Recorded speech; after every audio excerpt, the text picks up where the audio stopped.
What you have is nothing more than a system of wires and circuits. It can show feelings only to the extent of which you program it to.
Hi everybody, so let's see here, like I've already got things set up and going wrong, which is great. Just special. So it's been a while. I think the last time I was on for anything was the Great Gatsby marathon there, and that took a lot out of me. See my living situation's changed a little bit, so it's a little bit tighter and can't really do board games or that in this space. So I was trying to think of something to do that I can do in a smaller space here and kind of share with friends, family, and such. And I stumbled back into doing gundams and stuff just to pass the time away. And I figured there's enough overlap in the community to do that. So as you saw, I have a little opening that I made. So this is going to be kind of semi-formal as far as site. Today, we're just running through testing to see if everything works. It looks like my little animated guy here is working. As you saw, I had a little char ball, which is not triggering. I set up hotkeys and everything for him. So let's see, how can we... This is why we're doing testing live here. They do have a whole panel where you can set up hotkeys so you can run your entire computer like a switcher, which is nice, but it is a little bit of a go. Okay, so it is officially available, but it is not happening on this screen. So I am wondering,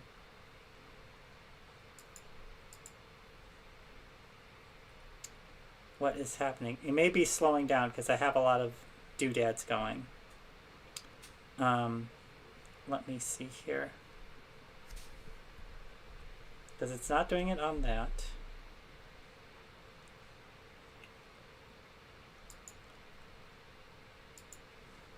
Oh, I'm just going to go straight up here. Okay, so we have a char ball on the switcher, which is nice. So anytime get a good comment or something funny happens, we can totally do that, which will be fun. We have our little breathy guy in the corner there that just runs on a cycle. I may or may not, just now that I've got it set up, I can substitute the Gundam we're working on, which will be cool. I have the little homemade logo here from the intro, so that's on a link here too. Cool. So that's working up. I finally was able to get captions working for once, so hopefully that'll be helpful for hard of hearing folks. Let's see if anybody's actually on and can tell me about my sound levels. That would be great, because I'm getting a little bit here, but if I turn it up any more on my feed, I'm going to just get a lot of buzz on my end, and I don't know how much echo that is. I'm also, like, I just showered, so I am in awful Sunday mode, which I apologize to the world for that. But let's see here. So looks like the main screen is working. I need to do something with my lighting here in my 300 square foot that I'm currently in. But one of the other things that I was able to do is start up my Switch to where it actually logs on here, so we can do some Switch adventures as well. We may or may not do it in the Gundam channel, but we definitely have the ability now to play live all my nonsense here. Also, Metroid Dread is both wonderful and awful at the same time. I really hate the parry system. Maybe we'll talk about the parry system. But we are Switch adjacent, so that seems to be working. Let's see if it'll actually open.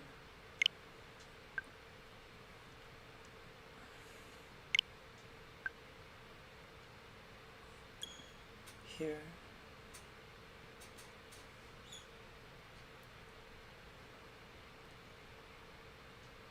So I was having a bit of trouble doing the audio codec for this, so let me know how good the audio comes through.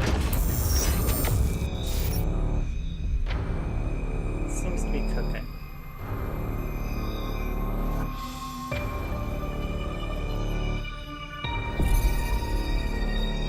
Okay, so as you can see, I've put in some time here. I am at the final gold boss.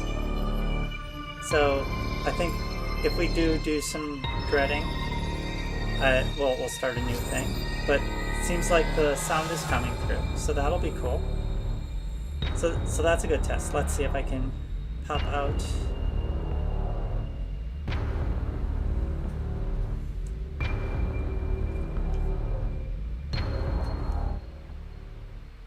Yeah.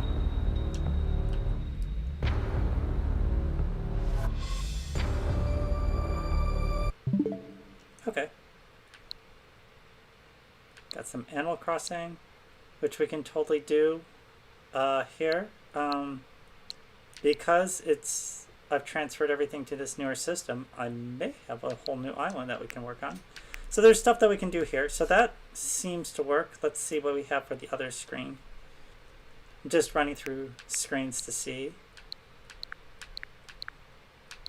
Audio still seems to be working. We have all my trash fighting games because I am a super fan of Arc System Works trash. So it's all good and it's all gay. Let's see here. Okay, so now here's the chat screen setup. Let's see. Looks like char is coming up fine. The other keys are coming up fine. I also did a lot of Photoshop After Effects work to get a lot of cutouts that I'll be adding later.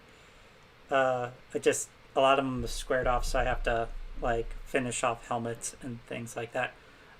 Let's see, we got logos, we got chat. Let's see, does captions still work? Let's see if I also have fully animated lower thirds, so those are coming in nice. I did do it so that the text is separate here, so I'll be able to quickly add them if we want to pull other people up on the chat. So that's nice. That holds well too on default. So that seems to be working. Let's see if that pulls up on the single screen here. Oh, there's the title again. I'm not going to subject everybody to the title. Okay, so stuff was starting on again.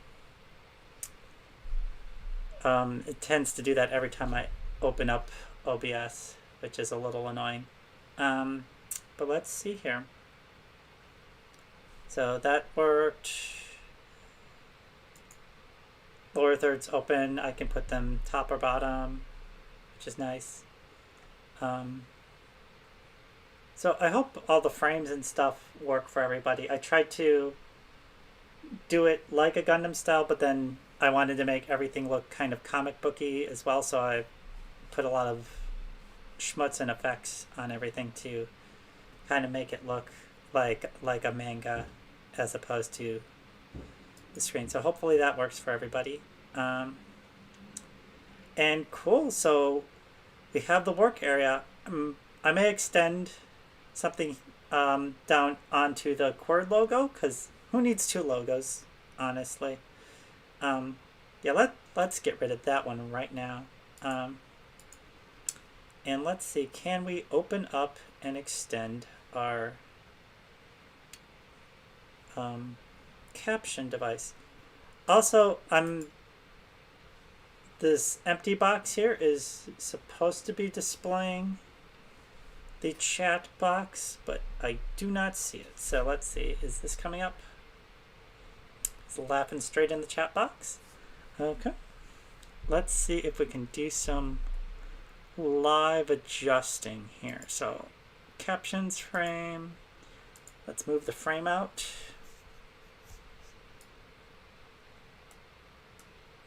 And this is relatively modular. I probably will have to, looks like I've stretched the narrow frame as far as it can go without looking completely awful. So we're going to have to change that up. But it looks like captions are fitting right nicely. So we're going to lock that down. And let's see if we can figure out what is going on with the actual chat box, because it should be showing up here. Looking at the chat box. Okay, so chat, small frame chat box,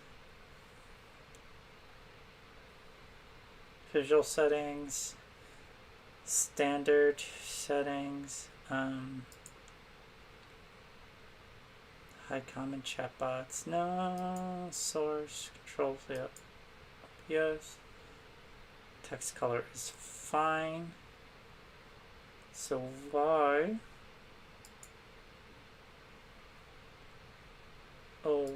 is it not showing up? Visual settings, theme Twitch. If we do boxed,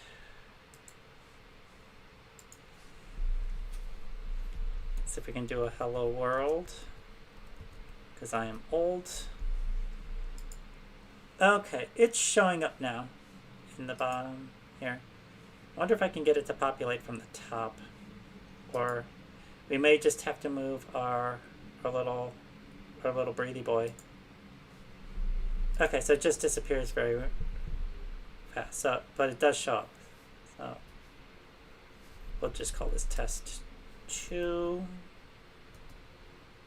Yeah, so that does show up. It just fades away pretty fast.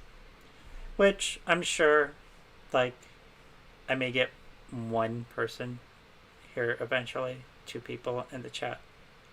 But I don't expect much right away. So I'm going to put Breathy Boy back up just to have something in that corner. But that's going to be cool.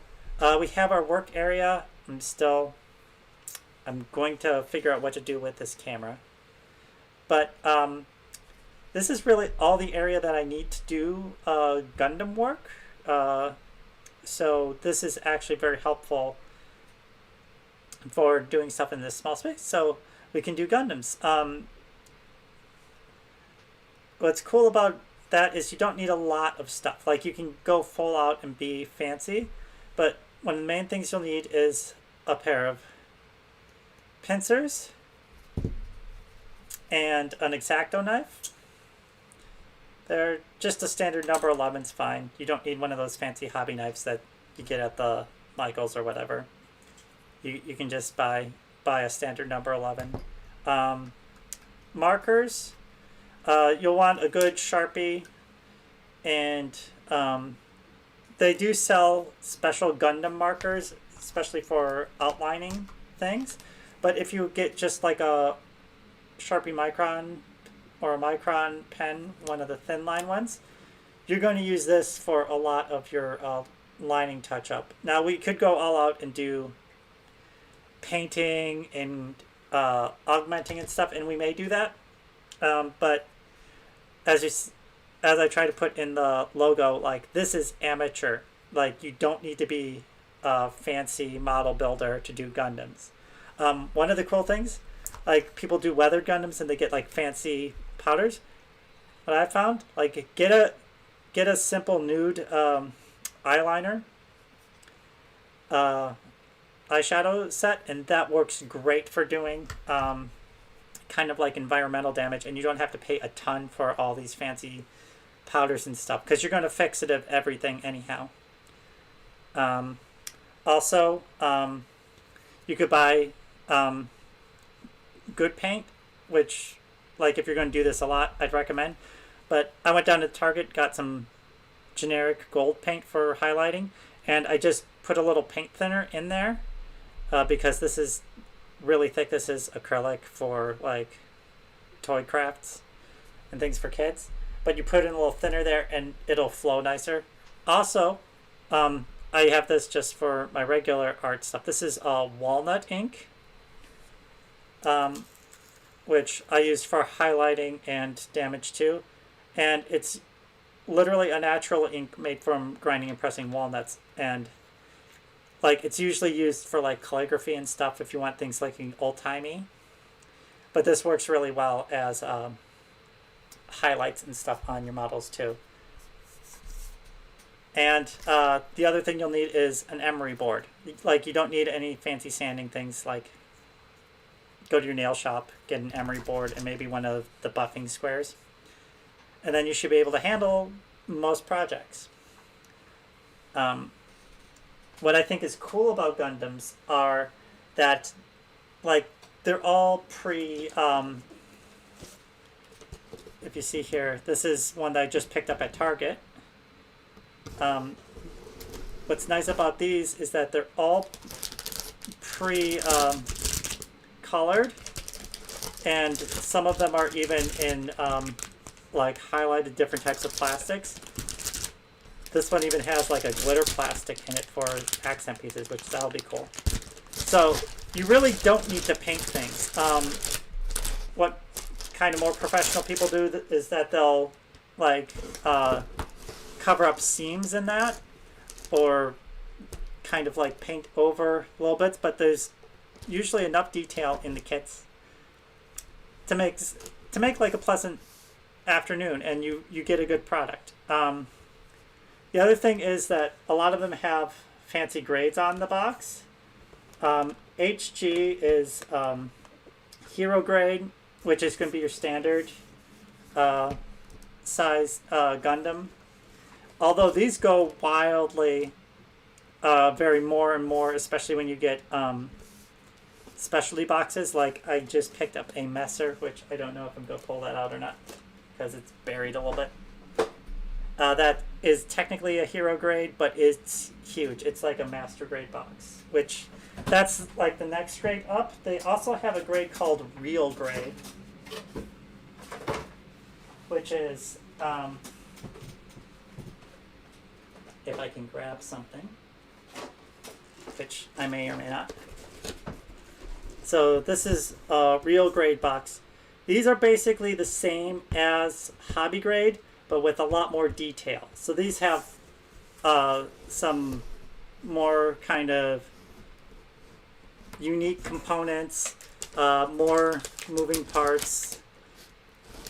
They tend to have a central frame where regular hobby grades, everything is built in kind of modular pieces, or these are built with like a central frame and then stuff is latched onto it.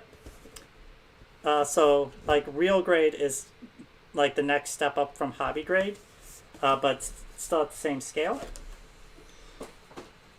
And then we have master grade, which varies all over the place, and I'm knocking the microphone, which is just great audio.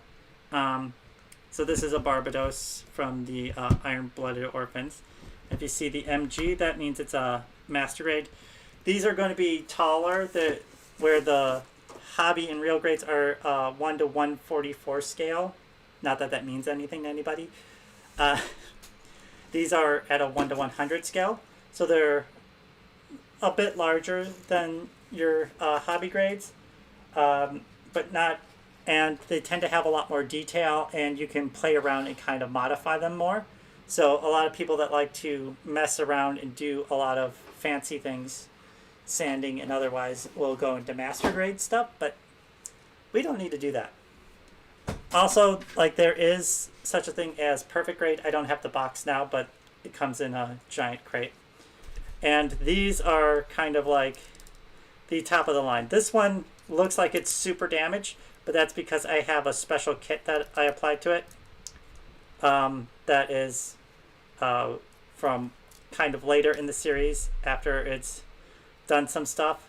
So, but as you see, like, fully articulated hands, joints. This one has electronics in it, so you can plug it in and it'll light up. And this is a hyper amount of detail. These are super expensive though. What's great is like a hobby grade you can get for around 15-20 bucks, and master grades tend to vary a bit more widely depending on how intricate it gets. So you'll get anywhere from like $20 to $60, where the perfect grades you're looking at a good $150 or so dollars. They're specialty items. But as you see, this will be a later project because my updated model kit for that involves this kind of draped plastic that goes around the arm and looks like it's kind of like worn out kind of Bushido throw. And we're going to paint this so it looks like fabric, which will be fun to do. And we're going to highlight a lot of the details in there because, once again, like this is not painted or done anything with, but as you can see, like there's little chompy bits taken out of it. There's a lot of printed detail that we can put a wash on. Not like we don't even have to paint it, and we just do a wash, and that'll pop a lot more and look more robotic. So that's stuff down the line. But yeah, that's going to be Gundams. I want to do kind of like a starter for everybody. So sometime later this week, I'm going to put up the announcements on the Twitters and everything. We're going to start with the basic Gundam here, the RX-78, which is the Gundam from the first show. As you see, they all put the show that they're from, and they put kind of the line it's from, because Gundams can be annoying to get into, just because it's 40 years of lore and nonsense.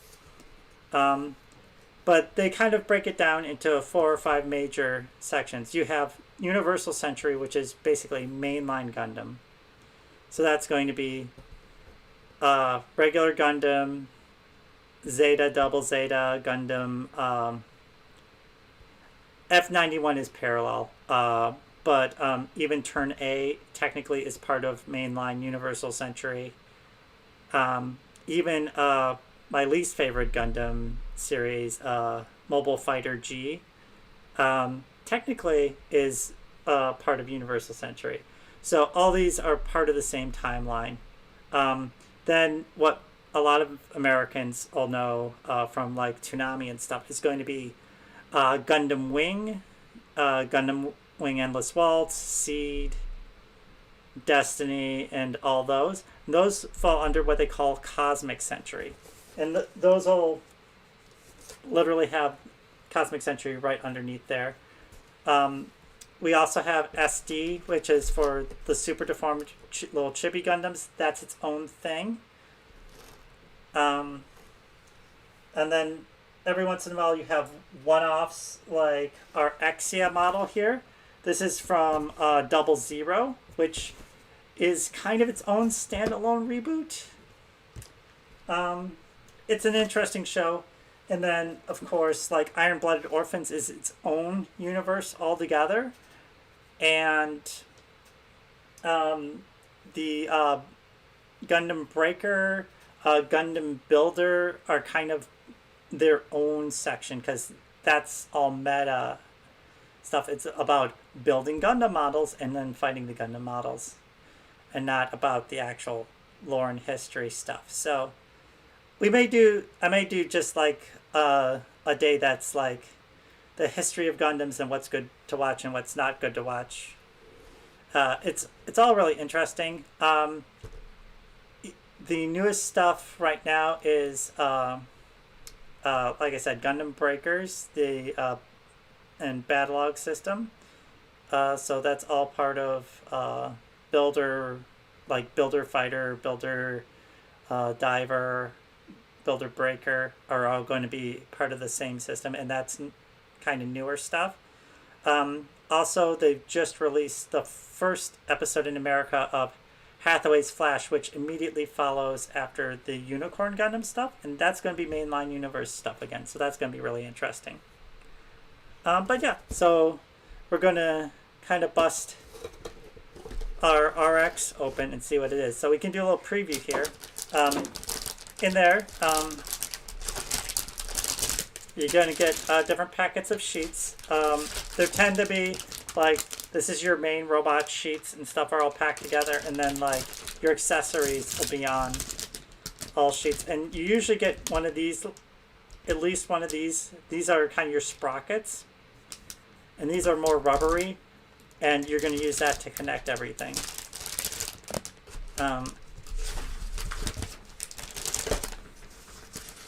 And then we get our instructions, which are all in Japanese, but you don't need to know.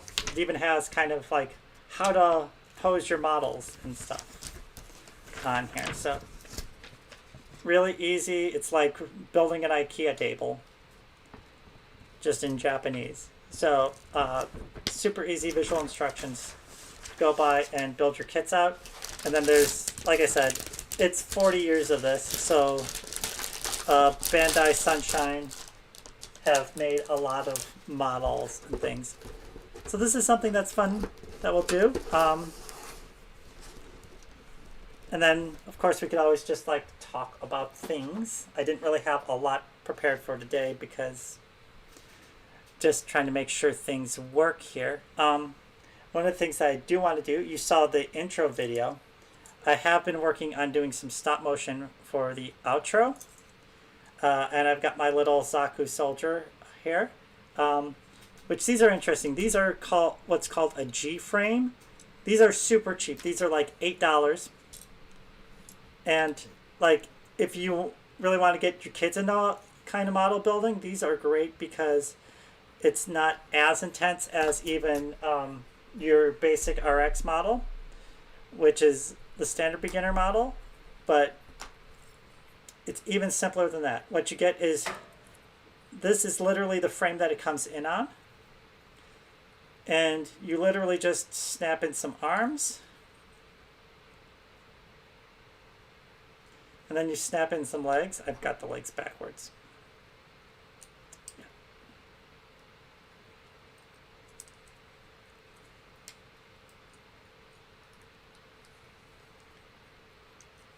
So yeah, you snap in some arms, you snap in some legs.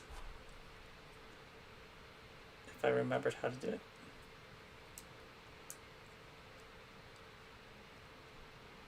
Hang on. I think I got it backwards. No, there it goes. So this is the rigid frame that it comes on. And what you do is you can just unsnap the outer frames here, and it'll teach you kind of how Gundams are built. So I tack glued mine because some things were a little wobbly, but it should be able to come apart. So like I can take apart the feet and that, and I'm not going to be able to do it on screen because I'm doing it on screen, but you can pop off the head. You can replace the head with different helmets and stuff. So they come apart. Like this is generally how a Gundam head is going to be built in a model kit. So you'll get another. So you can take it apart. You can customize these things, and then you reassemble it on the frame. So it comes on the rigid frame, and then you can assemble it on a moving frame. And they have actually quite a few Gundams like that. They have this. They have two different Zakus. They have the RX-78. They have an Exia, and I think they have a stray frame, which those are all words and gobbledygook and don't really mean anything until you get like into the videos and you can say, oh, these are the bad guy things, these are the good guy things. And then of course Gundam is interesting in that like the bad guys aren't necessarily the bad guys, the good guys aren't necessarily the good guys. Especially my favorite series is all the 8th MS team ones, which is, this is lore deep stuff. This is all during what they called the 1 Year War. Kind of initiated all this Gundam stuff in their lore, but it's not about giant robots, it's about like a band of brothers sort of thing. So the first one, War in the Pocket, was really good, and my favorite is Stardust Memories, which I think has a lot of emotional heft, and is one of those war movies that's not just about shooting crap and giant robot battles, which is nice. But you take the frame that they had before and you can turn it into a stand here, which is nice. So like it comes basically pre-built. You get a display stand out of it. You can pose these models pretty easily. It also comes with alternate little grippy hands. So if you wanted to pose it with weapons and stuff, you can totally do that. I have it with its regular hands because I'm setting it up for video. And then you can mount it. All Gundams have a mounting bracket on the bottom and on the back. I'm just having it mounted on the bottom right now. But I'm busy doing like a stop motion walking cycle because, as you know, animes always have their walking cycles at the back for your outro. So that's another thing I'm working on there. But like very posable. And like I said, these are the G-frame kits. They're small little white boxes. And those, the instruction, don't throw away the box. The instructions are printed on the inside of the box. So that's a word of warning. I almost threw the box away and lost the instructions. But yeah, they have like 8 to 10 different models. I think Target has about 4 or 5 of them. But these are really good for people that don't want to go fully into model building, but still kind of want to get that flavor. And it's the same type of molded plastic and details. So you can totally modify these just like you would do a standard Gundam kit. So that's all the kind of stuff I had for today. It seems things are working pretty well. I'm going to leave this up here on the channel for a little bit. I may not move it over to the YouTube for permanent things, but I will, once we get going, be moving those to YouTube as well. You can always reach me at Cord4 on Twitter because as a trans person does, they get doxxed and get their accounts locked. So the old Cordcast account doesn't work anymore. It's Cord4. But I'm still Cordcast everywhere else. So on Facebook, Instagram, TikTok, even though I'm still too old and don't understand TikTok yet. And here on Twitch. Also, the same kind of campaign for SRS is still going on. So pinned to the top of a lot of those pages are to the GoFundMe for the SRS account. So if you'd like to donate to there, those are open. It's no pressure, of course. And I hope everybody has a great evening. I'm actually going to fiddle with this Battle Breaker Gundam, and we'll see how good Breaker Log is. Paycheck is coming up, so I might even download the video game when we could do the video game on here as well, which would be cool. Until then, thank you so very much for those that have kind of hopped in and out. Hope everybody has a great weekend and a good holiday season. And happy Hanukkah. It's the start of Hanukkah. Happy Hanukkah, everybody. Cool. Good night.